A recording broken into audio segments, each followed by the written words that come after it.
With the Samsung Galaxy Watch 5, Samsung has found its stride in the smartwatch space. No, it's not all that much different from last year's Samsung Galaxy Watch 4, but a handful of upgrades have incremental yet ample appeal.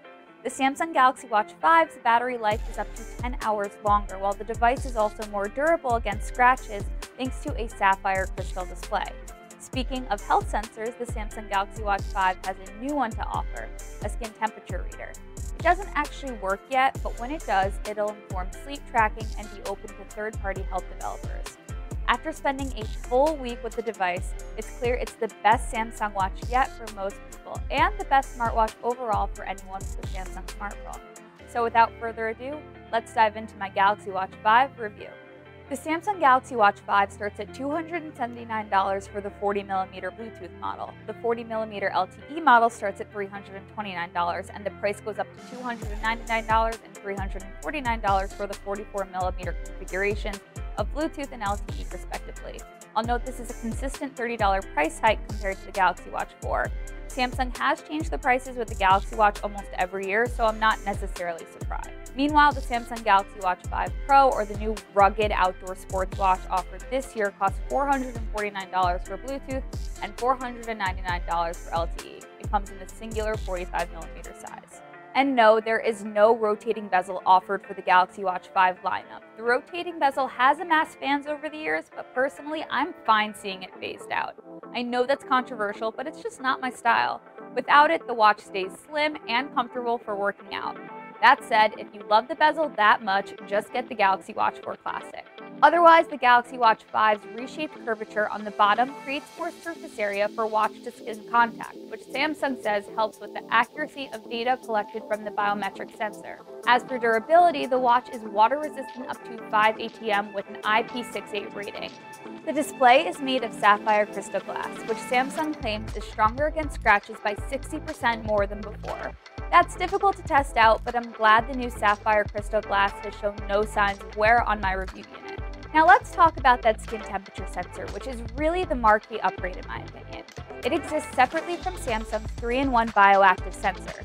Debuted last year, the bioactive sensor reads heart rate, SpO2, and body composition via BIA.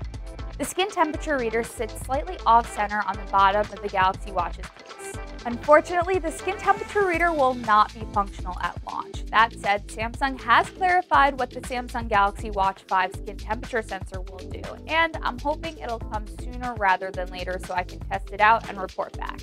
Otherwise, with activity tracking, I'm glad to report it's still a solid activity tracker for more than just counting steps, though it can do that too. It can track familiar workout types such as running, cycling, and Pilates, but also specific workout movements with form guides, like push-ups and bicep curls. All the while, the device tracks heart rate, calories burned, and time elapsed.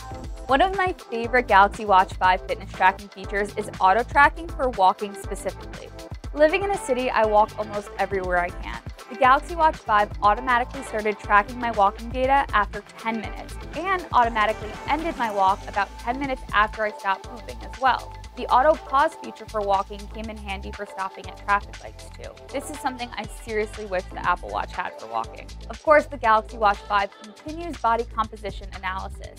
Taking a BIA reading on the Samsung Galaxy Watch 5 is easy and quick, especially compared to the effort it would take to go get your physical makeup tested at a doctor's office. If I were looking to track my fitness journey, an on-wrist bioelectrical impedance analysis test once a week or so could help me see how my body changes over time. And sleep is another important part of wellness tracking. The Galaxy Watch 5 features an updated sleep coach designed to offer actionable sleep plans based on how well or not you're catching Z's. After wearing the Galaxy Watch 5 overnight for a few days, I established a baseline. Luckily, I'm on a regulated sleep schedule, and the time the watch detected I was asleep seemed pretty accurate. I could review my snoring and sleep stages data on my wrist or on my paired Samsung phone. And I could also check my respiratory rate thanks to the blood oxygen sensor in the Galaxy Watch 5. This sensor is one that definitely cuts into battery life though, but more on that in a minute. As for software, the Samsung Galaxy Watch 5 runs Wear OS powered by Samsung, which basically means Google's smartwatch software is at the foundation of the user experience, but it's layered by many of Samsung's in-house apps, watch faces, and menus. It also means that the smartwatch pairs and syncs effortlessly with other Samsung devices in the same user ecosystem. Wear OS 3's biggest perk is its inclusion of Google services, namely Gmail, Google Maps, and more recently for Galaxy Watch devices, Google Assistant.